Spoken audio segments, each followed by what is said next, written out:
Frederick Charles Freddie Herko was an artist, musician, actor, dancer, choreographer and teacher. Biography. Herko studied piano at the Juilliard School and classical ballet under Valentina Pereyaslawicz at the American Ballet Theatre School. He took additional dance classes with Merce Cunningham and James Waring. In the late 1950s he was a regular member of James Waring's dance company and also danced with Catherine Litz and Eileen Parsloff. He was a member of the Judson Dance Theatre, contributing 2 pieces to the group's inaugural concert on July 6, 1962. He performed in Frank O'Hara's Love's Labour and several of Andy Warhol's earliest films including Haircut, Kiss, The 13 Most Beautiful Boys, and Roller Skate. Herko was associated with a group of habitués to Warhol's Silver Factory on 47th Street including Ondine, Rotten Rita, and Billy Name, nicknamed Mole People on account of their intensive speed usage and subterranean habits, Mole because they were known to be tunneling towards some greater insanity that no one but this inner circle was aware of. Members of this group performed their manias and drug routines in a life, art, luring spectacle in crash pads and stages throughout the city.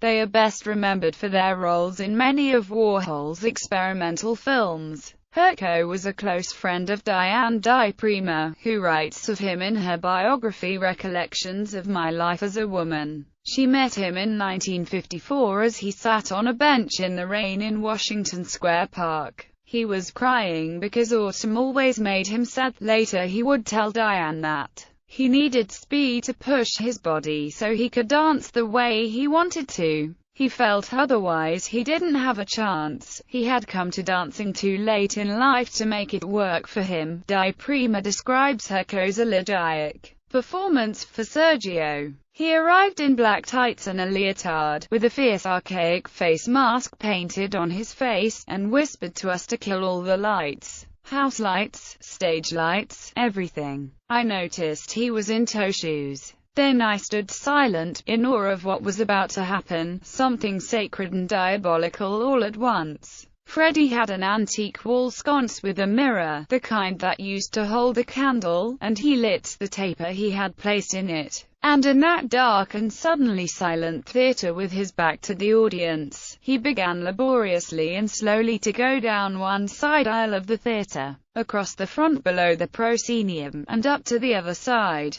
End point. The only music was the sound of his deliberately exaggerated and labored breathing, and the slow scraping of his toe shoes on the rough floor. The light, the flickering light of the candle reflected his painted face in the mirror in his hand. He was gone again before any of us could move. Death on October 27, 1964. Herko was strung out and homeless. He went to Johnny Dodd's apartment and took a bath. It is unclear whether he was brought by Dodd, or just showed up. Some accounts say Herko invited a group to watch a performance. According to Dodd, Mozart's Coronation Mass was playing as Herko emerged from the bath and danced naked in the loft, occasionally making a run towards the windows. At the time Dodd wondered whether this was going to be the suicide performance that Herko had been promising his friends during the weeks prior. It was obvious that Freddie had to do it now. The time and the place were right, the decor was right, the music was right. As the music climaxed, Herko leapt through the open window. It was 5 flights down to Cornelia Street below. Afterwards, Di Prima went to Deborah Lee's apartment where some of Herko's things were stored. She and I went through it together. Black velvet was everywhere. Many shards of mirrors. Magic wands made out of old bedposts. Feathers.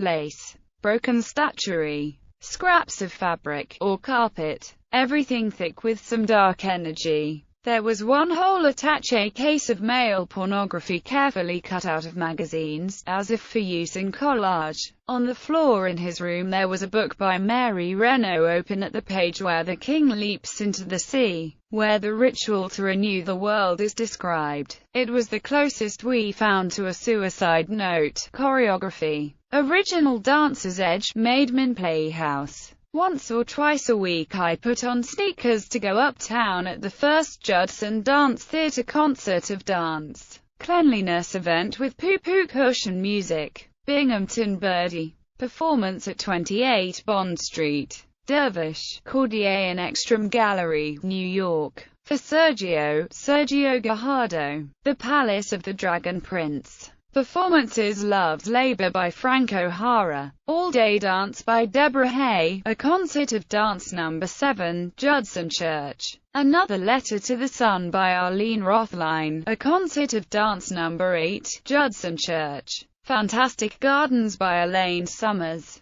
Filmography: Jill and Freddie Dancing, 1963, available for screening. Roller Skate, also known as Dance Movie, 1963, not currently available for screening. Salome and Delilah, 1963, Lost. Haircut No. 1, 1963, available for screening. Haircut No. 2, 1963, not currently available for screening. Kiss, 1963, footage of Herko kissing Johnny.